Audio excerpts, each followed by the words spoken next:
So before we begin, I just want to let you know that if you're a musician who records their own music, this is the absolute best time in history. With tools like MIDI drums and amp sims and inexpensive DAWs, you can achieve amazing 100% professional results right in your bedroom, garage, or even living room. The downside is so many people make the same mistakes over and over and over again when using these tools. And this is why I've put together a MIDI drums and amp sims production checklist. In this simple, straightforward PDF guide, I outline the common mistakes that we all make when using MIDI drums and amp sims and how to remedy these issues and get right to achieving better results within your home studio with the gear you currently have. The PDF guide is absolutely free. You can download it right now by clicking the link below in this video subscription. Okay, good question from Mr. John. It says, Bobby Torres, in your standard workflow using your channel share plugin, does the compression happen before or after your EQ? Great question. Do you ever change that order? And why? Dude, excellent question. 9 times out of 10, I compress after the EQ. Very simple. Let's use snare drum, for example, right? Let's say you roll off everything below 100 hertz because it's junk frequency on your snare. If you put your compressor before the EQ, it's going to react to that 50 hertz and that 80 hertz, right? When generally you're going to want the compressor to only be affecting the frequencies that you're actually using, right? Now, with that being said, once in a blue moon, perfect example, snare bottom. Snare bottom, I usually get rid of all of the low end for the most part. Sometimes I'll compress before the EQ if I want the sound of the compressor reacting to the low end. It's a different sound. Let me show you guys right here.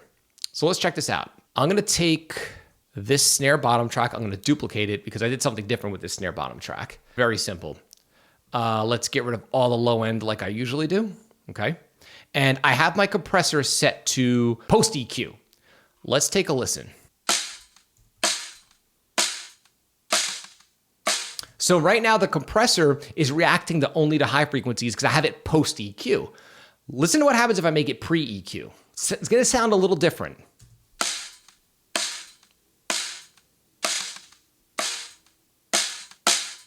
Do you hear the difference? I'm gonna play it once more and I'm gonna interchange between the two. I'm gonna start with it post EQ and I'm gonna keep it playing and then I'm gonna make it pre EQ and you will hear a difference. Listen really carefully. I'll turn it up a little. Good question with this one. Let's check it out.